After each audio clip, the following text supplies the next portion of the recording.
Donc, nous reprenons. So we resume. Pursuant to Standing Order 108.3, paragraph F, the motion adopted by the committee on the 29th April, we will continue our study on the continuum of minority language education. On that note, I'd like to welcome our witnesses. Some of them are coming for the first time, others for the second time. I would like to welcome Ms. Yetman. Welcome to the president of the Francophone schools. Fédération nationale des conseils scolaires francophones, Mr. Simon Cloutier, Valérie Morin, and you each have 5 minutes for your presentations, following which we'll have a Q&A session. Maybe I'll have to interrupt you at some point in order to do a sound test for some other witness that has to appear virtually. So we'll start with you, Ms. Yetman, for your statement. Hello, Mr. Chair. Thank you for welcoming me. I am the president of the Fédération nationale des conseils scolaires francophones, and I represent over 270 teachers. I'm equally a teacher. I graduated from Saint Boniface, and I am the example of someone who profited from the Francophone minority education system. And since 2019 to 2023, I was the president of the Teachers Association in Quebec that represents teachers in the public system of the Anglophone minority system in Quebec. At our association, we have a program for the Francophonie, an advisory committee for French as a first language, and a network of liaison agents for the Francophone language. It goes without saying that all the programs of the Federation integrates all the Francophonie components, and that all services and events are held in both official languages. Currently, the priorities for the Federation under our program for Francophonie is articulated around trying to address the teacher shortage, which is a major problem for the future of our programs. And we equally have the other priority is the professional integration and onboarding of teachers from the immigration system. In 2024, our network reported that the major challenge across Canada is the shortage of teachers, a stark shortage of teachers, of Francophone teachers that are qualified. And this shortage is compromising services to students and affecting their learning conditions, and equally compromises the survival of some Francophone schools, especially in rural areas. Registration in Francophone schools are constantly on the rise, which is a piece of good news, but the significant increase in the number of students is accompanied by significant challenges as well as a stark shortage of resources. In rural areas, it is very difficult to retain students because Anglophone schools offer more options and more services. Provinces and territories are launching new programs with very few pedagogic resources or didactic materials in French. And I can tell you from experience that the shortage of materials in English equally exists in Quebec. It is clear that resources allocated to Francophone schools to offer quality, equivalent education within the network is significantly insufficient. In the month of November, I took part in a conference of Francophone education associations, and they published a declaration or statement on the shortage of teaching staff. They concluded by asserting that the situation is no longer a mere challenge, but represents an urgency for our educational system as well as for the thriving of the French language and culture. We cannot remain indifferent in the face of this crisis that directly affects the future of our children and communities. Partenaires en éducation, et eux autres aussi. The federation that is sitting beside me has also established a number of priorities. So to increase funding from the federal government to build schools, modernizing existing schools, developing the educational continuum to early childhood to post-secondary studies, and to hire to fill the gap in the lack of teachers. This is very important to ensuring equitable access to quality education for all learners, and based on the money contributed by the federal government has remained the same since 2009, even though the number of students is increasingly is increasing. So not only do we need more investment in official language minority schools, but we also need more transparency as well on the way that the money is spent.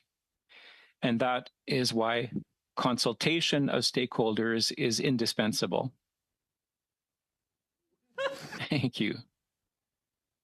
So today, it is with pride that I'm passing on this message from teachers, and I ask you to respond to their calls for action. All right, right on the nose. All right, before we go any further, we're going to connect with Mr. Gagnon, who was able to settle his technical issues. Mr. Gagnon, are you there? Voici. Yes. All right, can you say a few sentences so we can check the quality of sound for our interpreters? I hope that you hear me okay.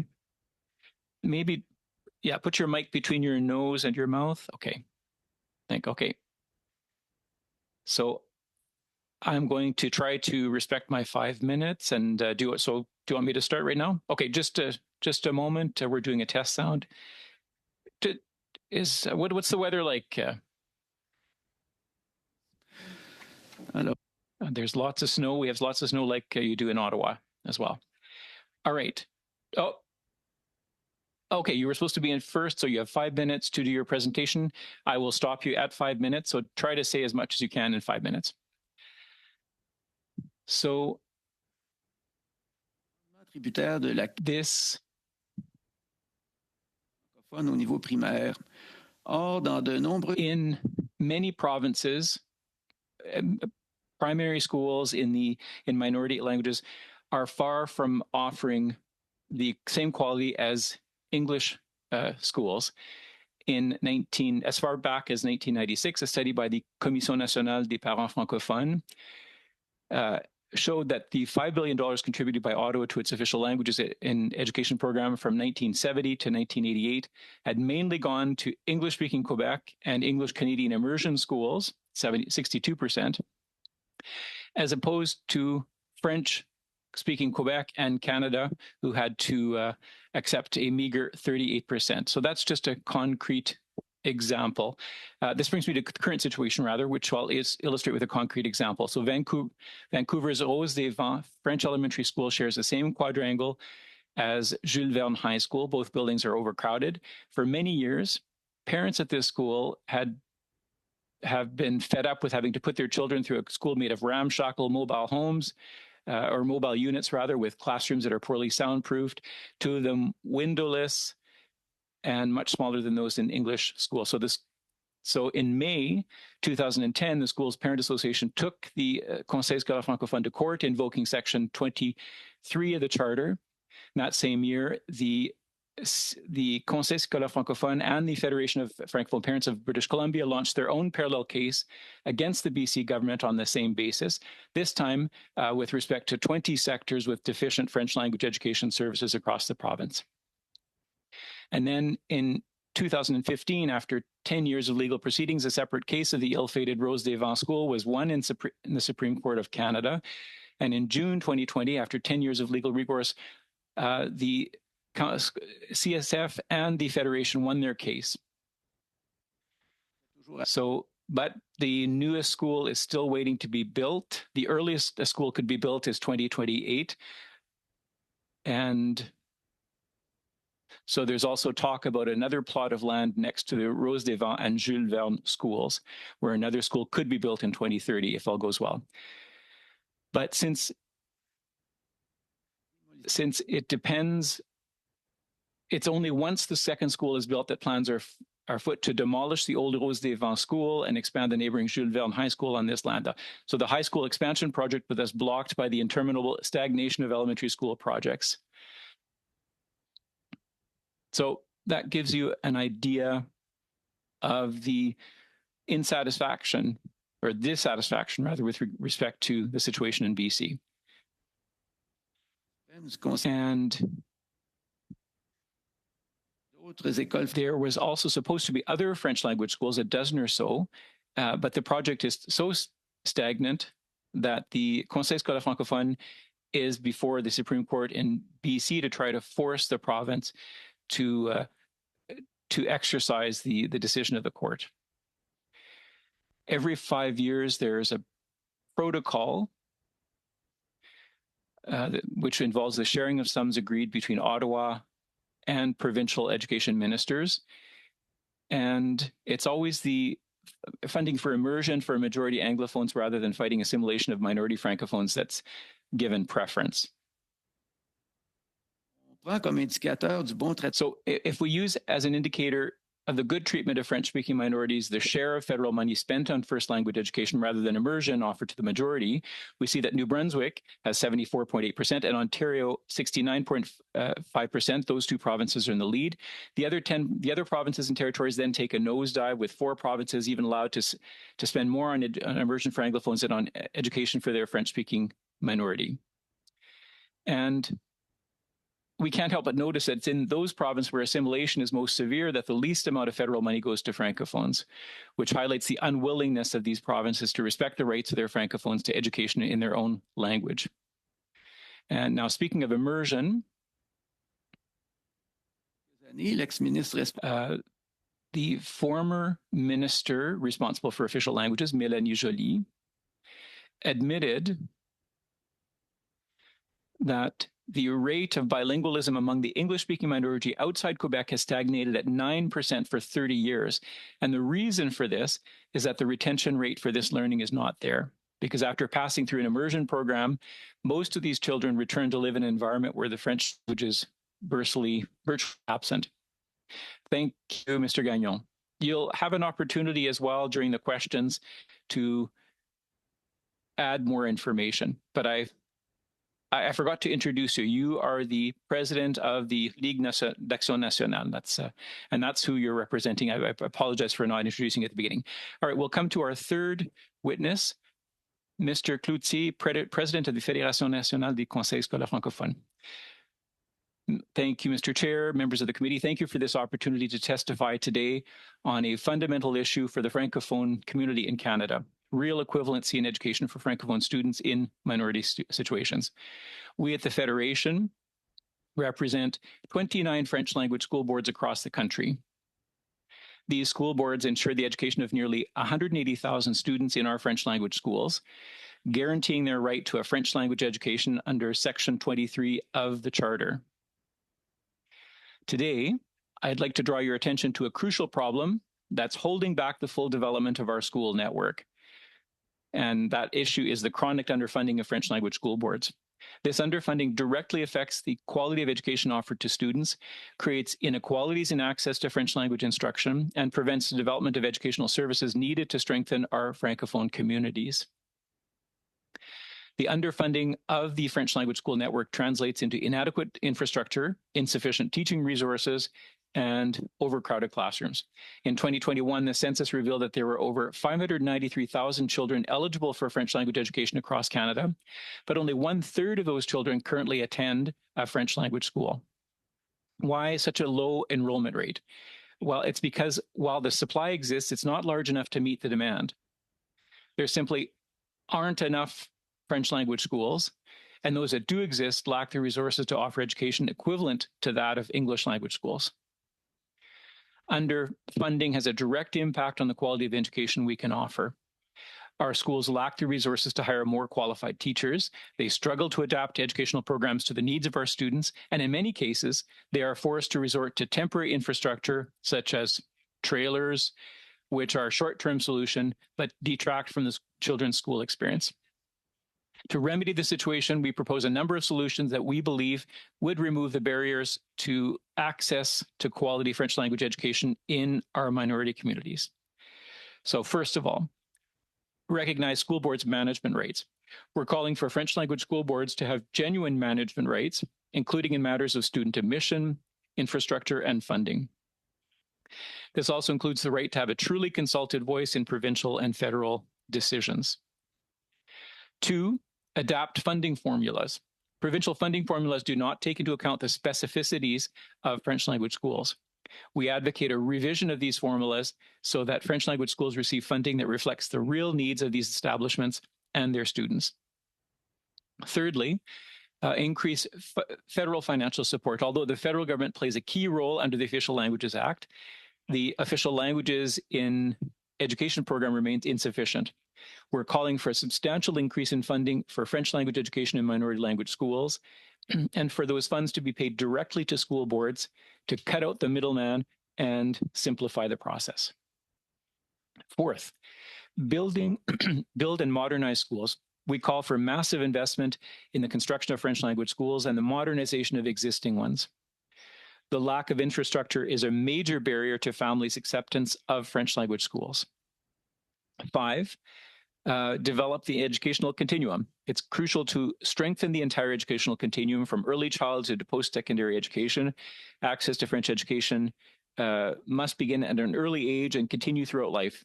This requires better Francization services, particularly in regions where demand is high, but supply remains insufficient.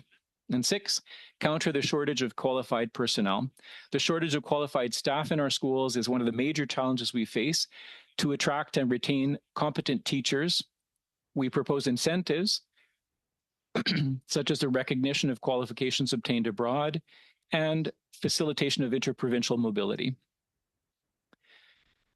I'll end by saying that the education of French-speaking children is much more than just a question of schooling. It's a question of linguistic and cultural vitality. By investing in French language education, we are investing in the future of our communities, in inclusion, in diversity, and ultimately in the prosperity of our country. We at the Federation firmly believe that the proposed solutions are not only possible, they are necessary to ensure an equivalent education for Francophone students that is commensurate with their rights guaranteed by the Charter. We are ready to work with all levels of government to ensure that this right is fully respected. Je vous remercie de votre attention. Thank you for your attention and your commitment to quality French language education for all Canadians. Thank you. Thank you, Mr. Cloutier. Thank you for our witnesses. Most of you are here for the first time, I believe. So this is what we're going to do. So the first round of questions will last 6 minutes for each political party. Everybody has the same timer as I do. So the more I limit time for questions, the more questions we'll be able to get in. So we'll start with the first vice chair of this committee, Mr. Godet, please. Thank you for being here today, either virtually or in person. My first question is for the Federation of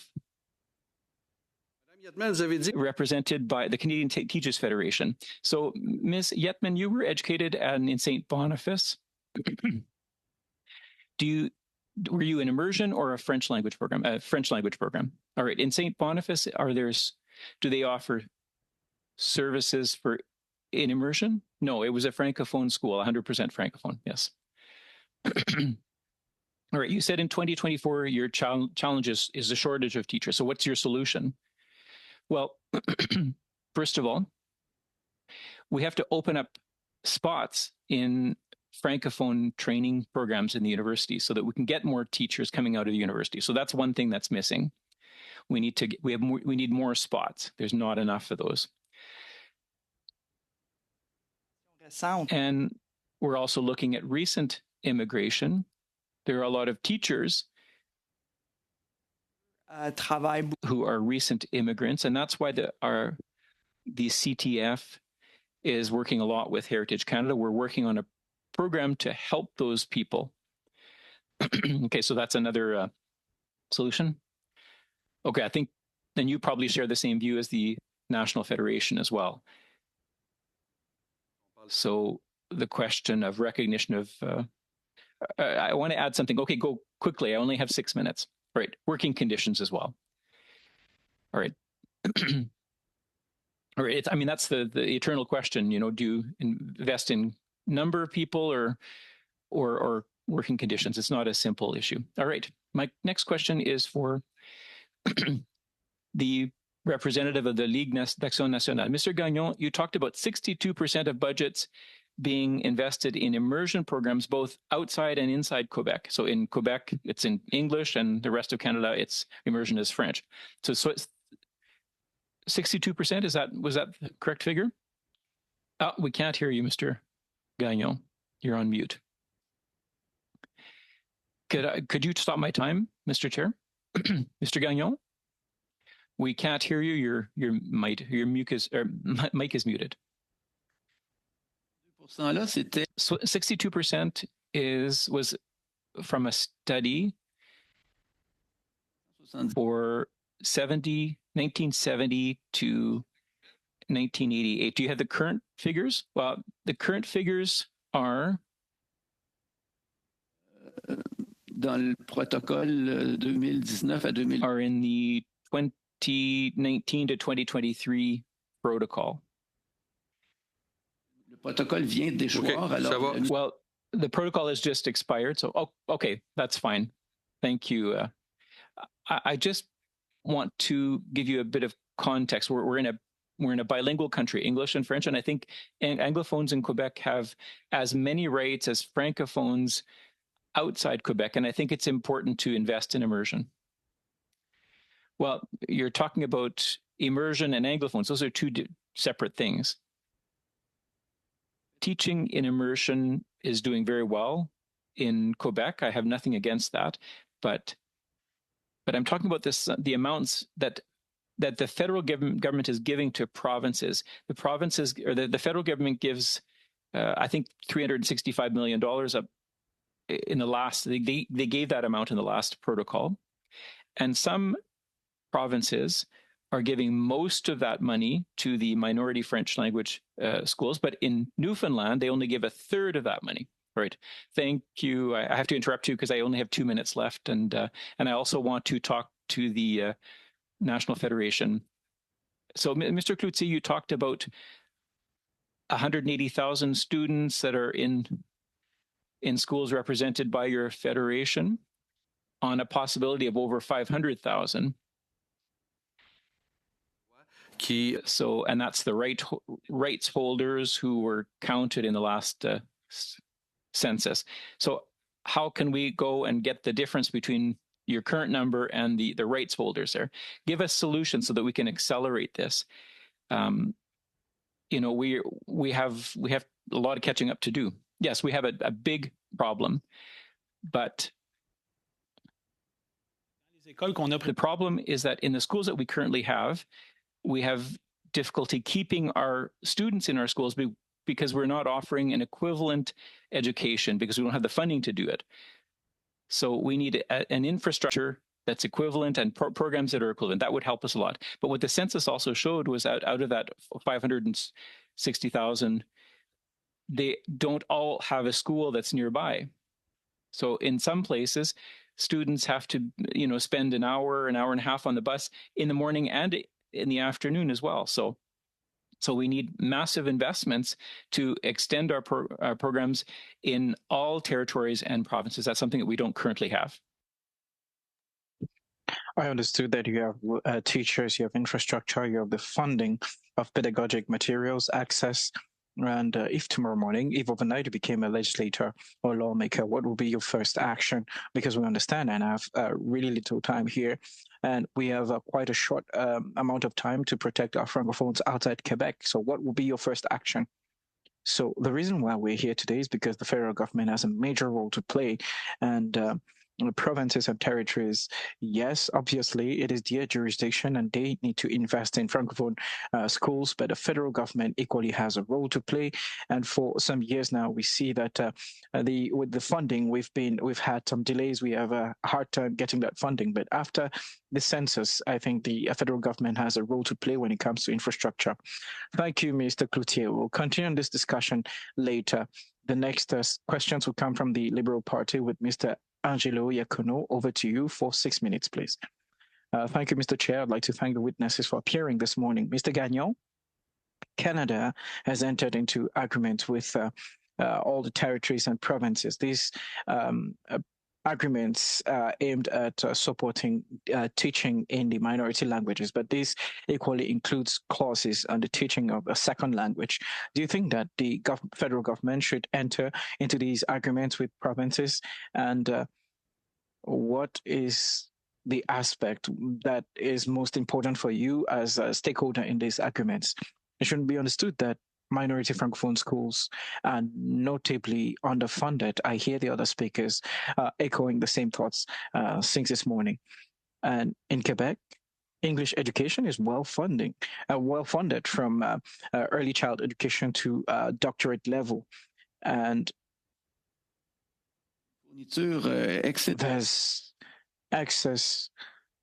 there's an excess supply of education in English across Quebec, and it's far from being the case of the French language elsewhere in Canada. And as part of the agreements that have been arrived at over the past years, sometimes it's only 2/3 of the money in some provinces of the federal funding that goes to immersion rather than supporting minority schools that are experiencing shortage or scarcity of resources. I think there should be a mechanism for the federal government, and the goal of this federal spending should be to support minority francophone education even more, rather than teaching French as in an immersion system to Anglophones. French education the system should allow the Anglophones to pay for their immersion themselves and then support the French education schools. And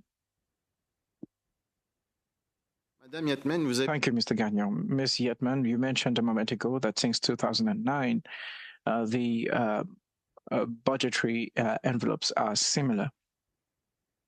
You agree with me to say that these amounts that are allocated by the federal government are amounts that the provinces asked the federal government to allocate them, because they go on the basis of the requests from the provinces, not on the basis of what is required by everyone else. So these money is what is requested by the provinces. So if it's always the same thing, it's because that is the amount that the provinces are requesting from the federal government, isn't it? Well, I didn't know about this, but I can tell you that education in general is underfunded everywhere. That I know. Yes, we understand that it's underfunded. I'm just trying to explain that education is a provincial jurisdiction, and out of a sudden, we are saying that the federal government is not doing enough. I mean, I'm sorry, but does the federal government simply allocate more money as it wills?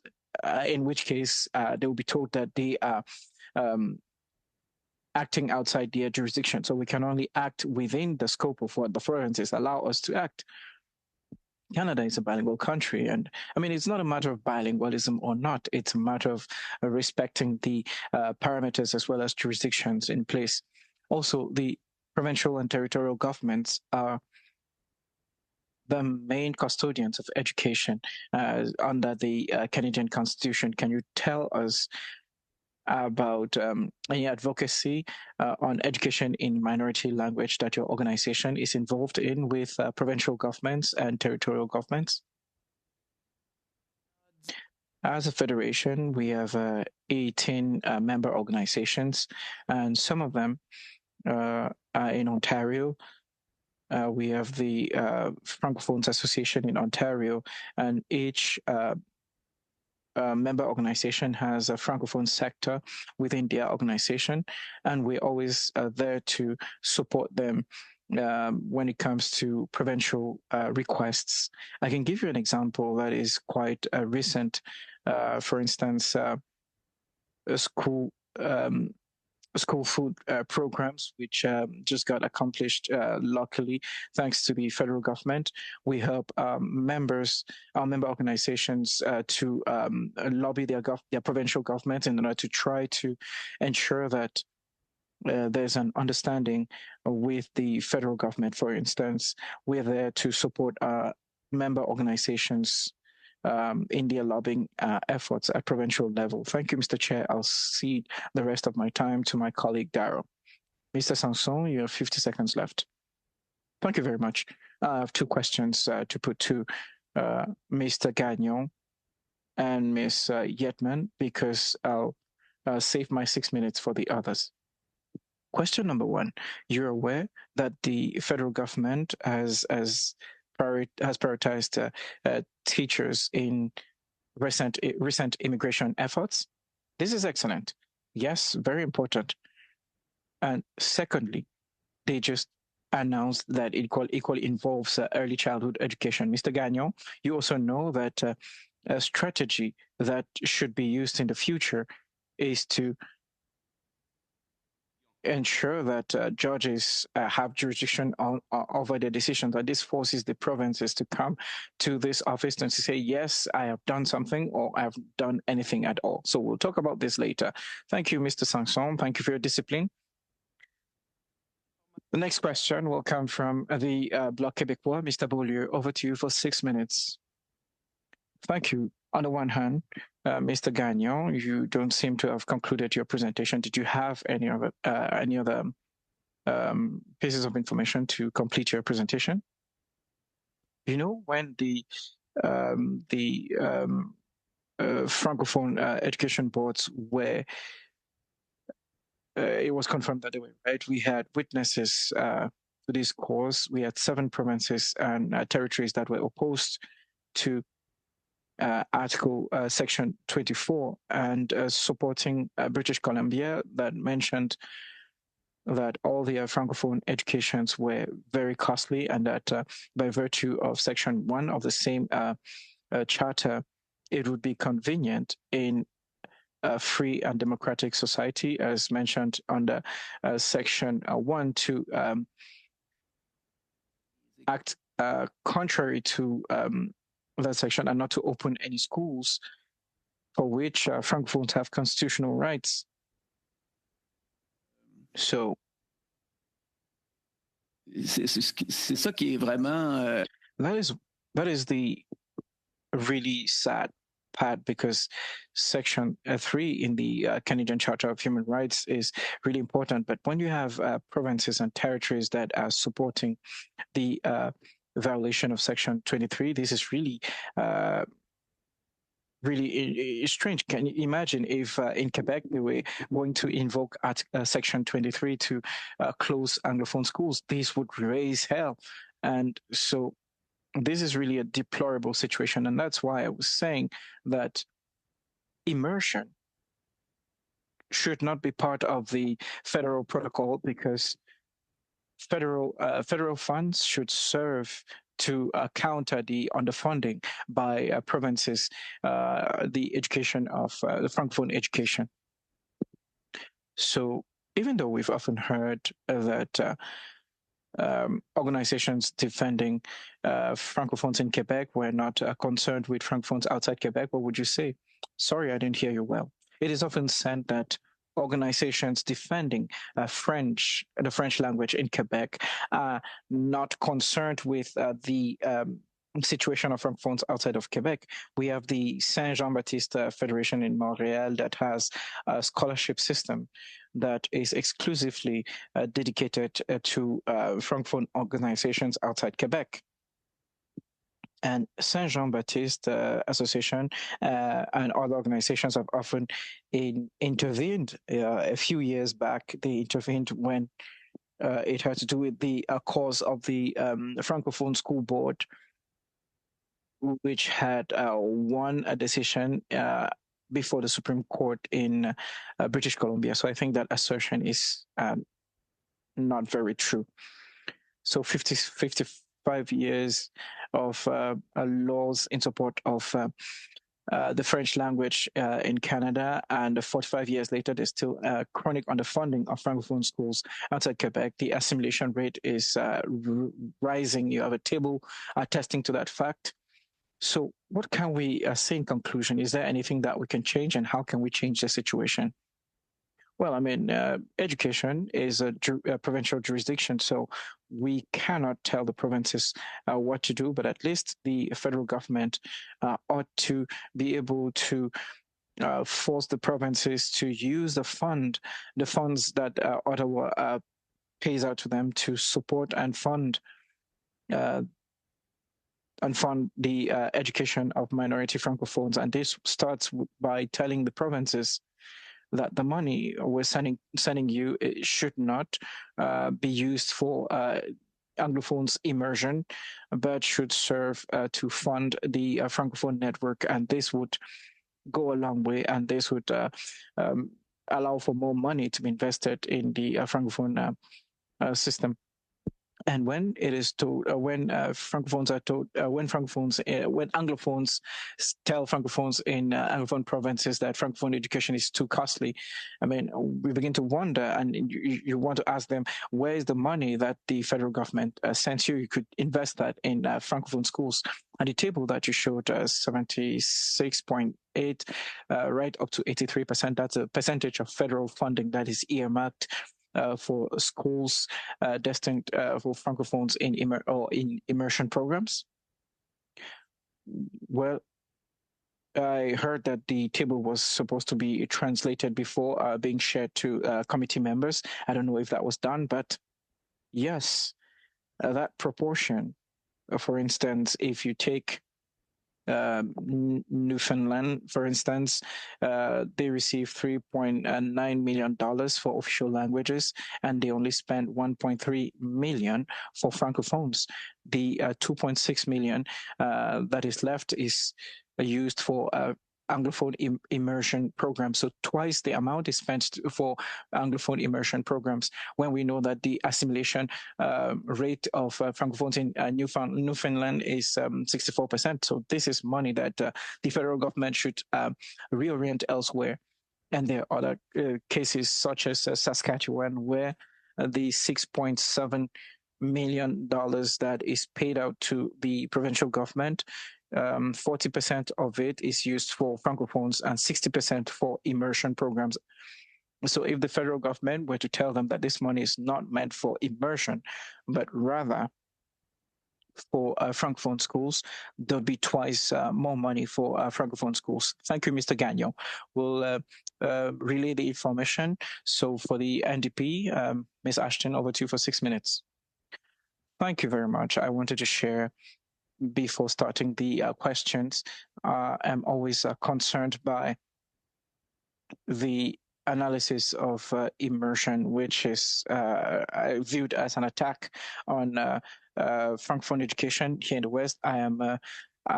We only had the option of immersion when I grew up here in Manitoba, and for 10 years now, not even 10 years, that we have a Francophone a school and an immersion school. And the reality is that in most of our communities, immersion is the only choice, close choice that you have. And even for the Francophone communities and for the families wishing to give their children bilingual education, I don't think the solution is to attack the immersion programs, but rather to look at the common needs that they may have, and to say, yes, French education needs more support. So I'd like to come back to my questions addressed to our witnesses here today. Thank you for your presence. Thank you, Ms. Yetman, for, first of all, I'd like to say that I really appreciate your Connexion Manitoba, but I'd like to thank you as well for the clear message that you shared, which includes the need for the federal government to identifies the funding responsibility of the federal government to fund French language education. Now, I have a question, a brief question for you. Do you think that the labor shortage in French language education or immersion programs or French as a first language, is it a crisis across our country? Yes, it is a crisis, absolutely. And I'd say that in the Francophone sector, it is even more dire than it is in the Anglophone regions across Canada. Thank you for sharing this. It is absolutely a reflection of what we've heard from several witnesses before you. When we talk about solutions, I think there's a desire at the federal level to say, well, this is the responsibility of the provincial government. And when we talk about bilingualism, the need to address the declining French language and the responsibilities that we have through the Official Languages Act, it is clear that the federal government has a role to play. But let's talk about some practical solutions. We heard some witnesses mention that in order to address this labor shortage, we need to look at how we can attract more teachers. Do you think that we need to take measures like maybe better wages? Do you think we need to invest or pay for the education of these teachers, or contribute or subsidize their education so that people can study to become French teachers? Can we talk about incentives as soon as they're done to get recruited in French schools or in immersion programs? Are there any other practical solutions that we can support in order to address this crisis? Well, I think it's the same solutions in the Francophone sector as it is in the Anglophone sector. We need to value the profession a bit more. It's a current issue.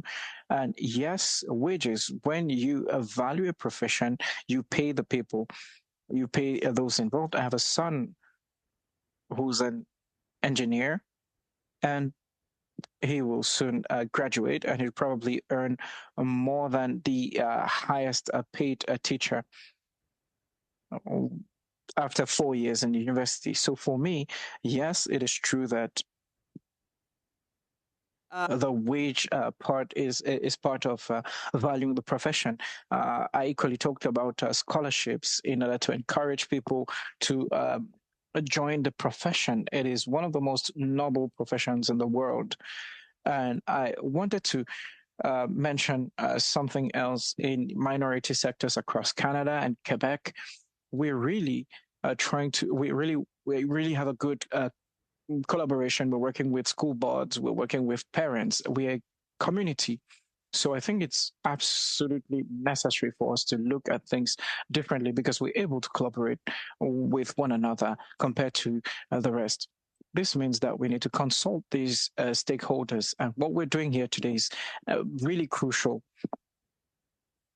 I mean, we already collaborate amongst ourselves. We are partners. We talk to one another. And this happens in minority communities a lot.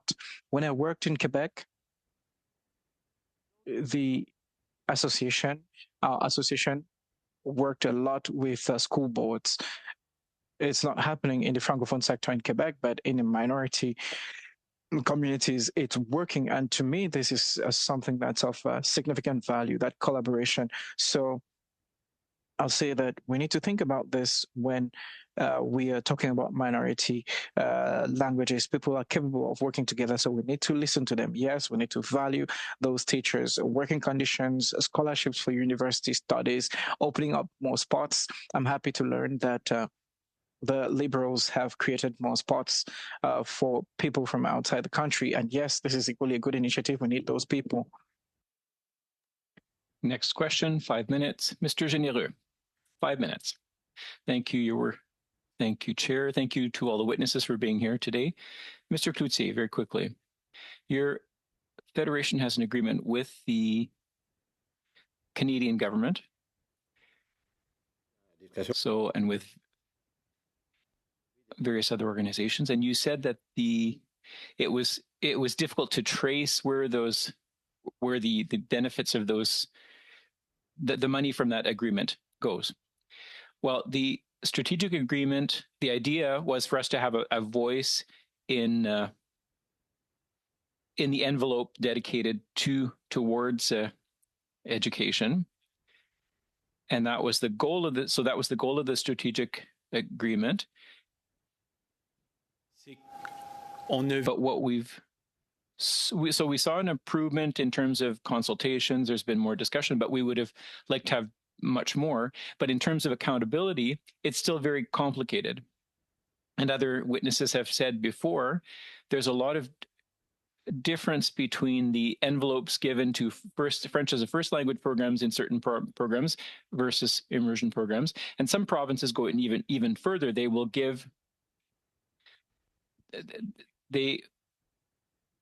say that these provinces will say to the federal government, yes, we spent this on French language schools, but that's not what we're seeing. So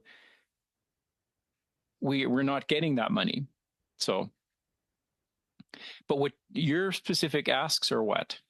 Well, what we're asking for is to have a voice, to be part of negotiations. And at the beginning, we'd asked for a tripartite agreement, and that had been rejected. So we ended up with the strategic agreement. But ideally, we should be a signatory to those agreements so that we can participate completely and fully in that process and to see what's going to be transferred to each province and territories. So in the protocol in 2000, the bilateral agreements had major gaps. And what were those gaps? I'm sorry, I didn't understand your question. There were gaps with regard to the protocols in the last 3 years in particular. Well, consultations, that's the first gap. We want a lot more consultation. So on the federal side, yes. And we want to be at the table with the federal government and the provinces for each negotiation of transfer, Canada, Ontario, Canada, regardless of the road. So that's the first gap. And then the second one is accountability. That's a big problem. We find that, we're not asking for a lot of accountability. We're not checking where the money is going. And then the third gap, Valérie, can you answer that? Well, I was going to say that the process is still very unclear, despite efforts to make it clearer. So understanding how the money is attributed, it's very nebulous. There's a new action plan, but when that was implemented,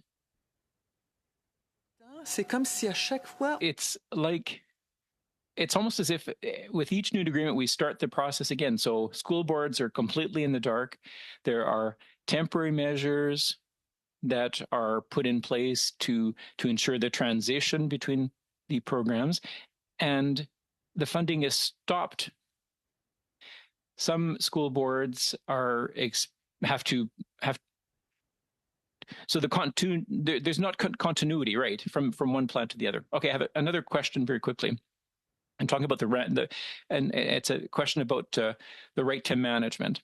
What would be the difference? So if you had the right to manage your affairs, what would be the main difference that you'd like to see?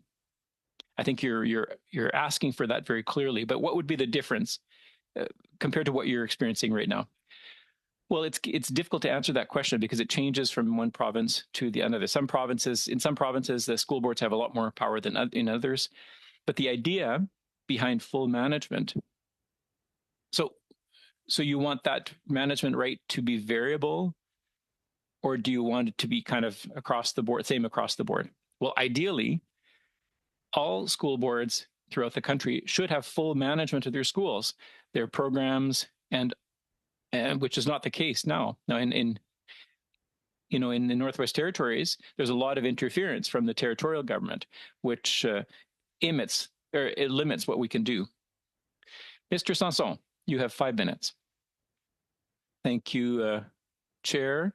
Thank you to the 3 witnesses. I want to focus on the Federation, and I'm going to have very specific questions for you. So the big message that I'm getting from you is real management rights. That's very important. So I ask you to now, there's only 3 school boards that have kind of answered this, our questionnaire, which is unacceptable. We need more information. We want to deliver a historic report, so we need more participation from school boards.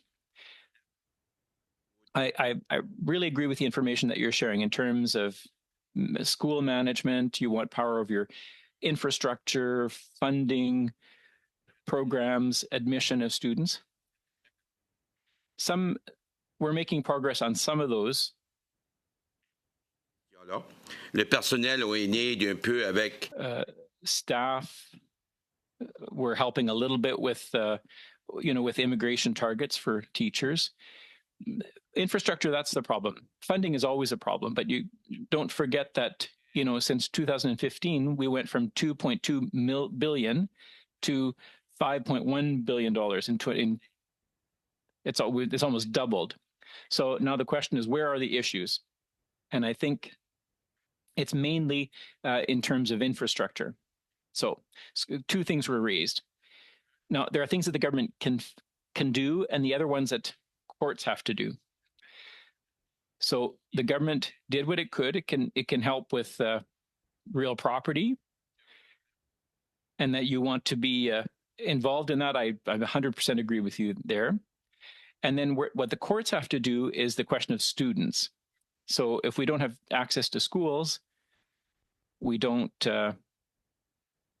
have access to the 180,000 students. So do you think that we need to develop a broader vision of Section 23? Well, personally, I think, the Supreme Court on a number of occasions has already said in its decisions that Section 23 of the Charter is not black and white. So the vision is broader. But what's difficult is that in some provinces and territories, they're trying to do black and white. They're trying to reason black and white. But, when the Charter was written in 82, we couldn't imagine, what Canada would look like now. So that's why it's important to recognize that. All right, thank you. So infrastructure, that's the important issue. If students are in trailers, they're not experiencing the same quality as in the English language system. So you have to build a case. So you've only got access to 1/3 of the students who would be entitled to study in your system. And secondly, our students are leaving because we have trailers and less quality. Now, talk to me a little about francization and preschool. Well, that's key. We have daycare services in French that are so minimal that we can almost call them inexistent. It's a big problem because when children go to English language schools, the language spoken at home becomes English. And, often outside Quebec, it's mixed marriages, mixed families. So that investment in daycare services is essential to serve our schools. Okay, so infrastructure, daycare, or early childhood rather. Qui va aider. So the strategic agreement, you talked about that earlier. Did you ask for a new agreement because it's expired? And if so, can we know what you put, the asks that you put in? Well, we're currently working on that right now. We're working with the government to see what steps we could take to have a protocol that will allow us to get better results. Because currently, although it was a good step in the right direction, we had very mixed results from the last agreement. So what you're saying is that autonomy and you don't have real management powers over your system. And we need a strategic plan in terms of infrastructure and preschool. Thank you, Mr. Cloutier. Mr. Sanson, you have the same timer that I have, so. All right. Mr. Beaulieu, you have 2 minutes now, 2.5 minutes rather. All right, very quickly. Mr. Gagnon, earlier you said that Anglophone schools in Quebec are well funded, if not overfunded. And the Official Languages Act continues to fund these schools fully. What would you say about that? Well, earlier, the protocols between the federal government and the provincial ministers of education did not foresee the proportion of funding, then the distribution between French language or minority language schools and immersion schools. But the most current agreement did provide for that distribution. But the rules say that a province can change the proportion between immersion and French language schools as long as it notifies Ottawa that it's doing that. So obtaining that information from Ottawa to know whether a province has changed the distribution of funds, even if it has a right to do so, is extremely difficult. I tried. I communicated with all the various bodies, and I was told I could get that information. And in some cases, I didn't even get a acknowledgement of receipt. So there's transparency on paper, but in reality, it is very difficult to get. Now, Ms. Ashton was talking about a shortage of teachers. So there's a competition between immersion schools and French language schools among teachers. And if French language schools continue to be underfunded and immersion schools increase their salaries, well, then French language schools won't be able to compete with immersion schools. And the crisis will just get worse. All right. Thank you, Mr. Beaulieu. Everyone has the same timer as I do. Okay, Miss Ashton, but before I go to you, just out of fairness for Mr. Gagnon, I know that he may have to leave at 12:45. Is that the case? All right, so if you have questions for him, ask him, because otherwise he'll have to leave. So he'll have to leave us at about 12:45. So Miss Ashton, the floor is yours for 2.5 minutes.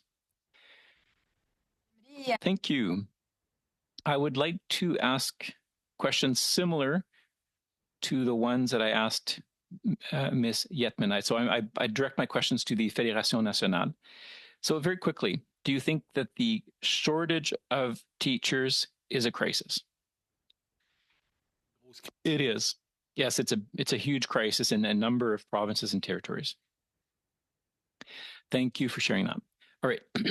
Now, in terms of concrete solutions, first of all, do you think the federal government has a permanent role to play in terms of funding that's stable, permanent funding to deal with this crisis? Yes. And actually, in our solutions, we were talking, I mentioned the recognition of foreign trained teachers. So I'm happy to hear that the federal government is targeting teachers in their immigration targets.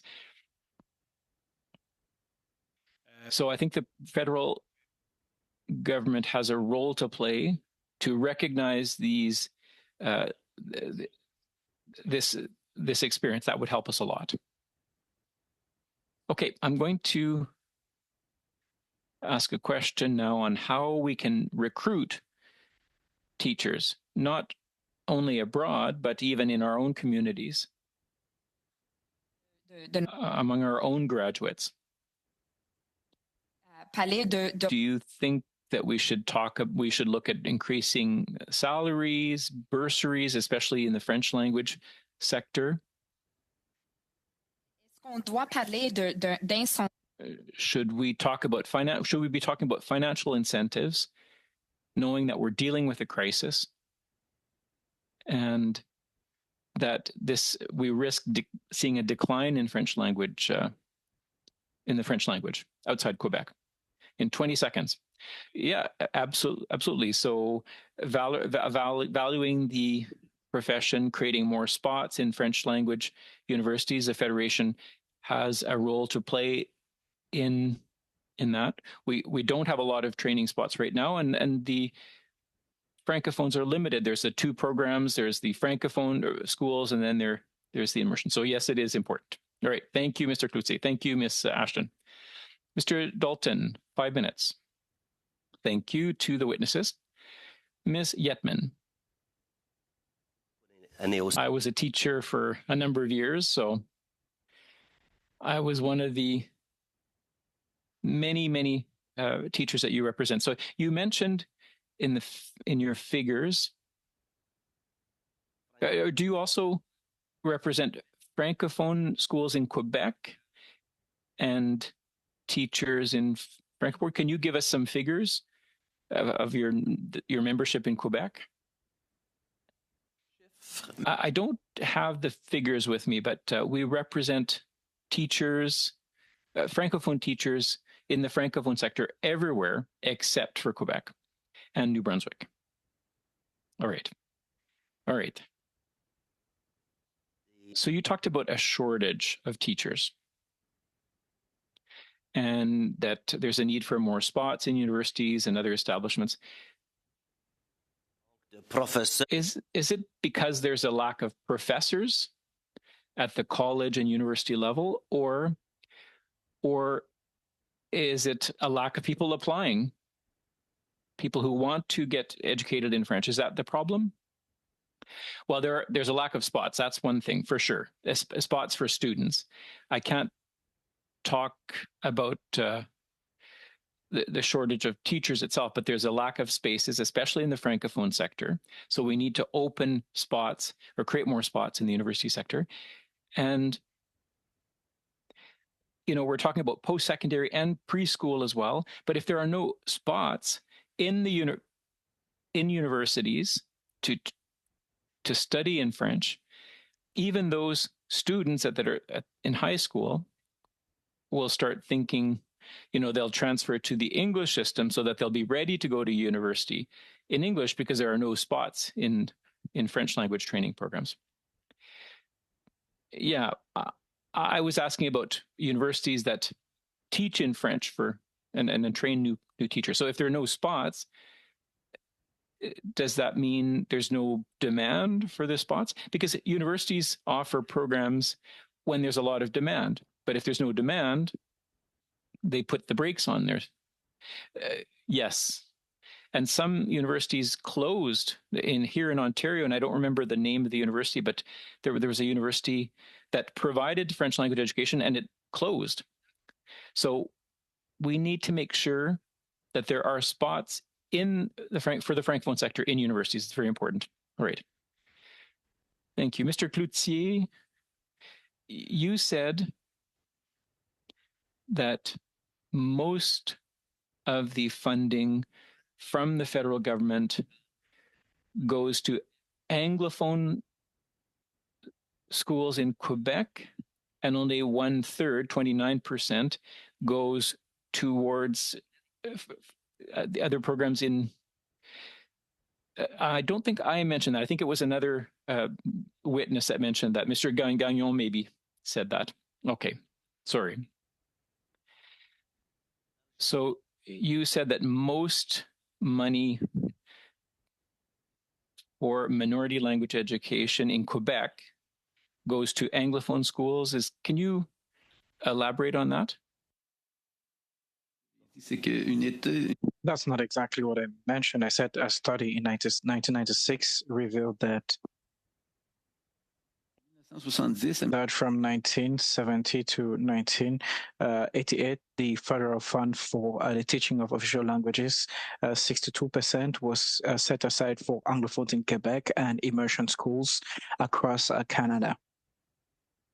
Those are numbers from that time. I have other questions as well. I'll read them. So, school councillors voted based on universal suffrage, and the ones from and they're not a part of the territorial and provincial understanding agreement in terms of teaching of minority languages.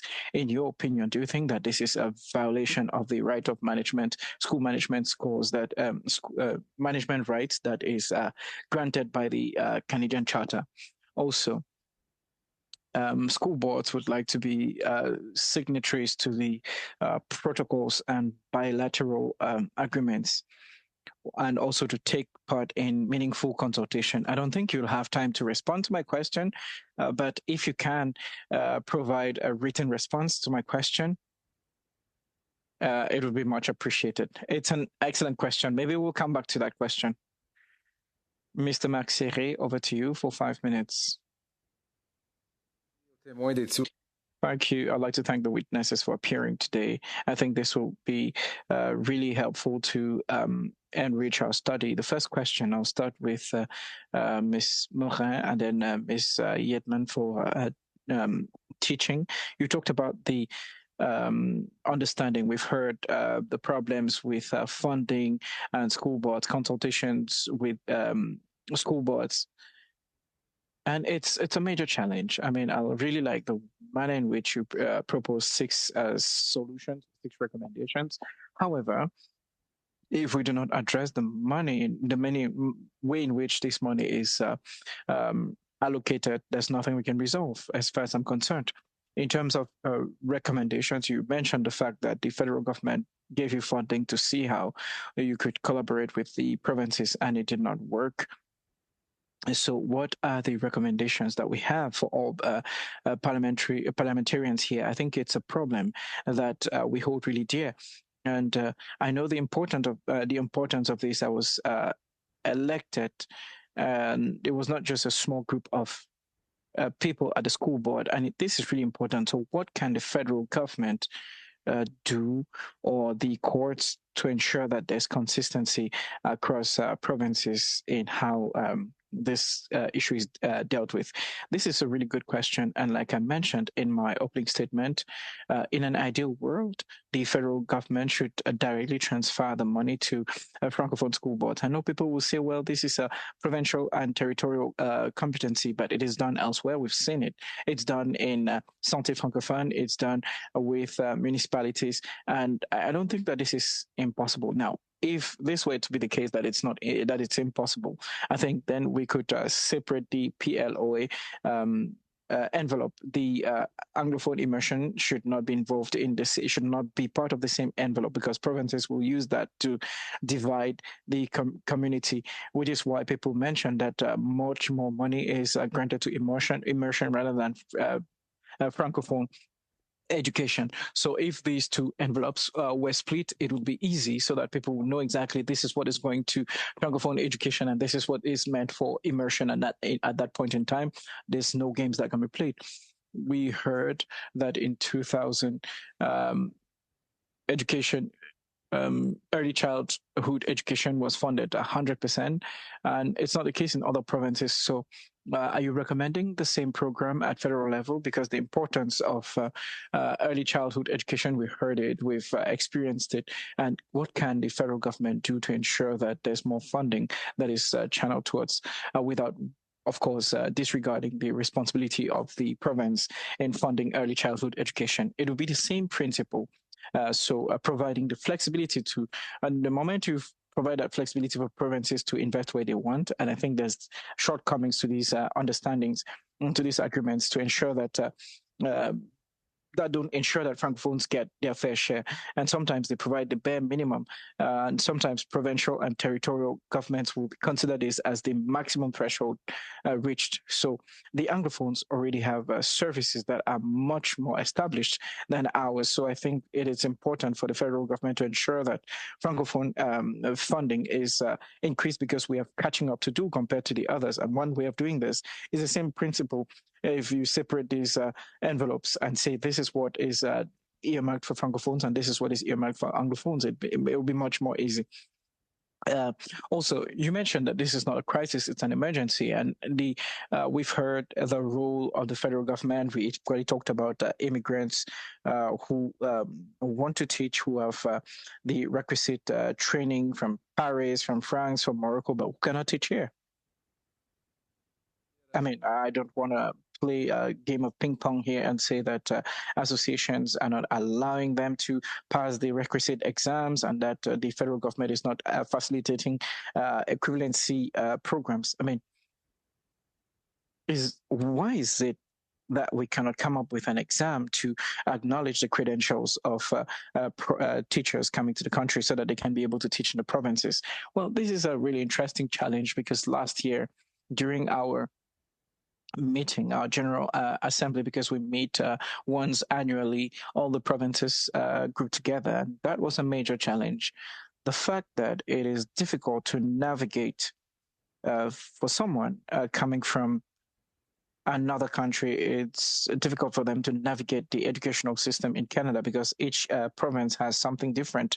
And they even asked us to start looking at what's happening across provinces. So yes, it'd be interesting for us to have maybe a system that's harmonized across the board.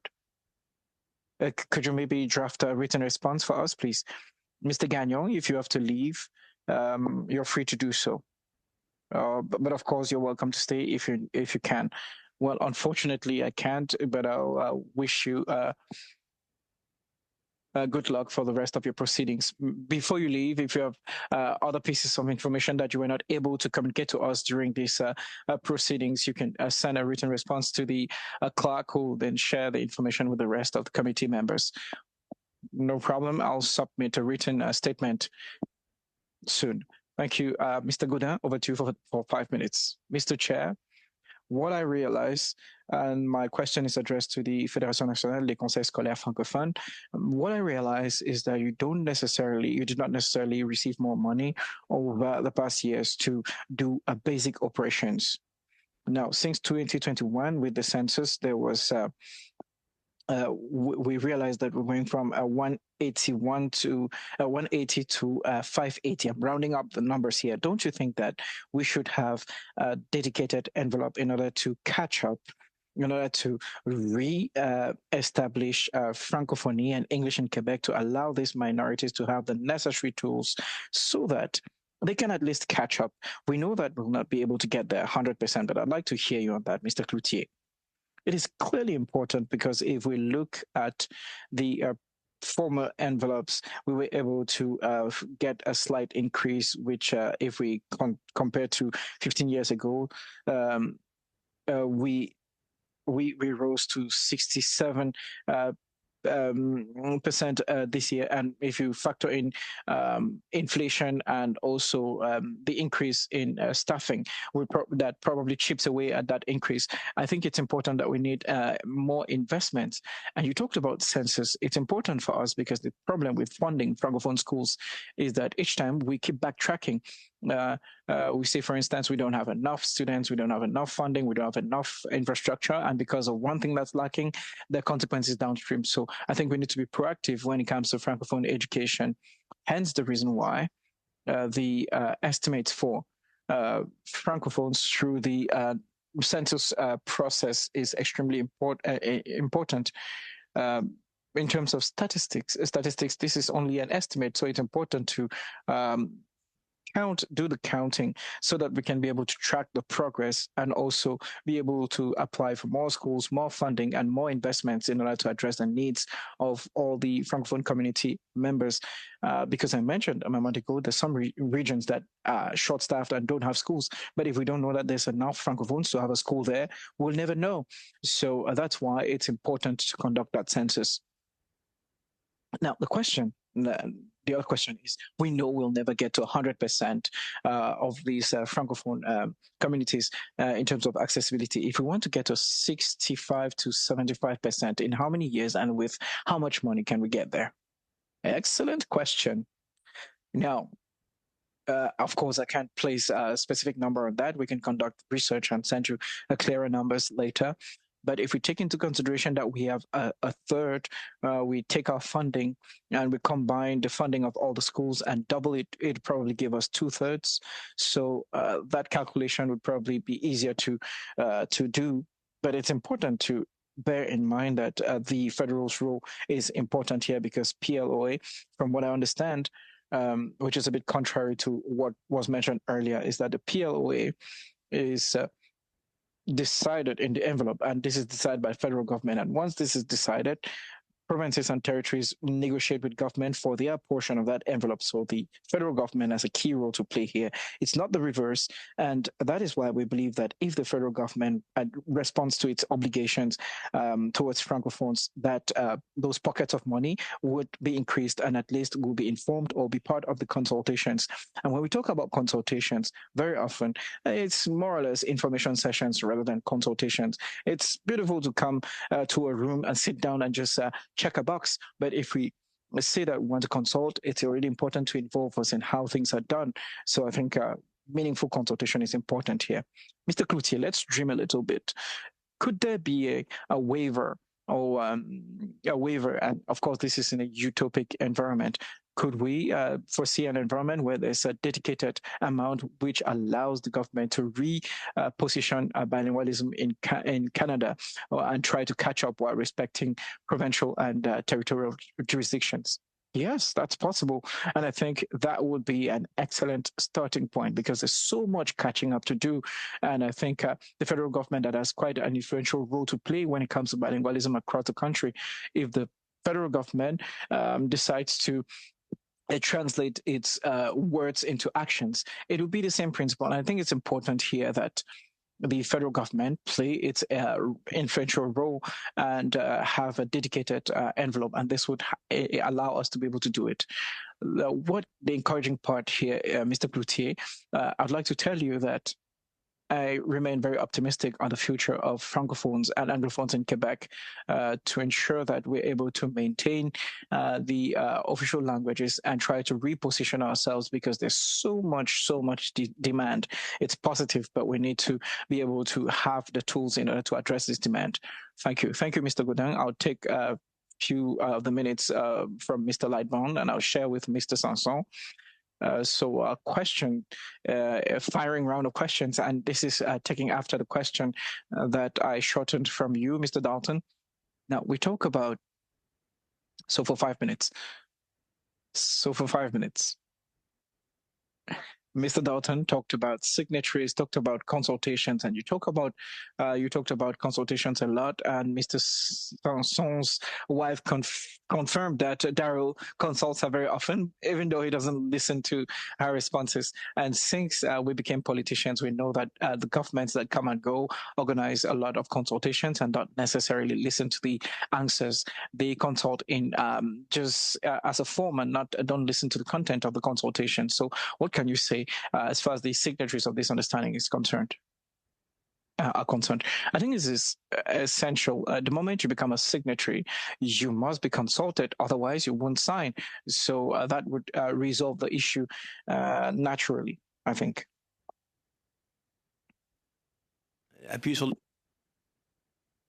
Excuse. Oh, sorry, I didn't press the button. So just taking a step back, I think the federal government plays a really key in education, full stop. I mean, we are in a crisis situation in Canada right now. And for official languages, it's very important. But I say that in health, the federal government is equally playing a role. In education, if we look across Canada, we all have the same challenges. We're experiencing the same challenges across board. Even if it's minority languages or majority languages, we have challenges everywhere. So what I'd like to say is that the federal government really has a role to play. And more recently with Abacus organizes surveys, and we're trying to see where Canadians find themselves in terms of education. And it seems that education is the basis, is the foundation of a society. And unfortunately, I'll interrupt you because I'll pass it on to Mr. Sanson. Ms. Yetman, you mentioned from the beginning the shortage of teachers, which is one of the stark issues. I mean, a boat without an engine and without a captain is useless.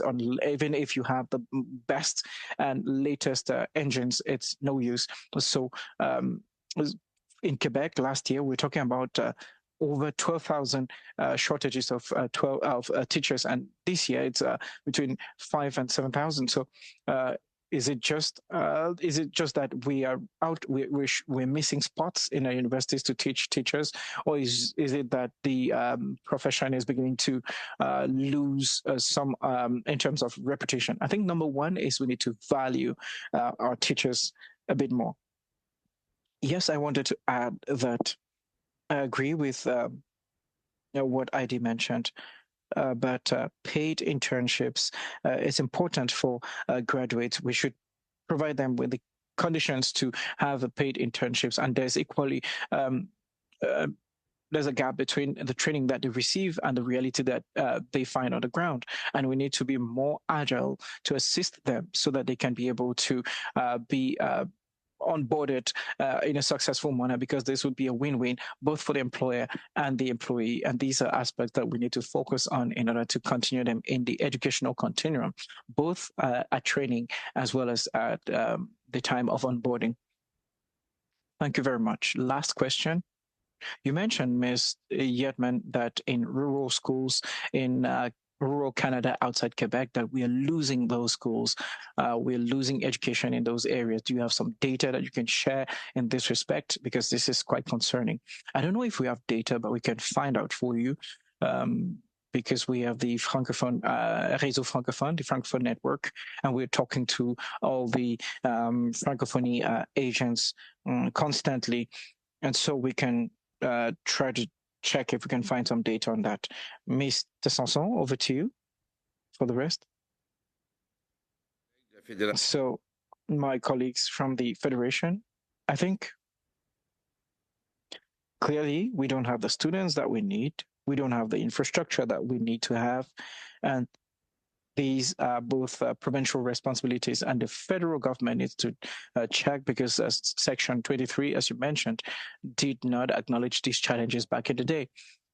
Do we need an additional envelope for catching up, if you want, or maybe see how we can invest with provinces, because they are the ones who have control over the amounts.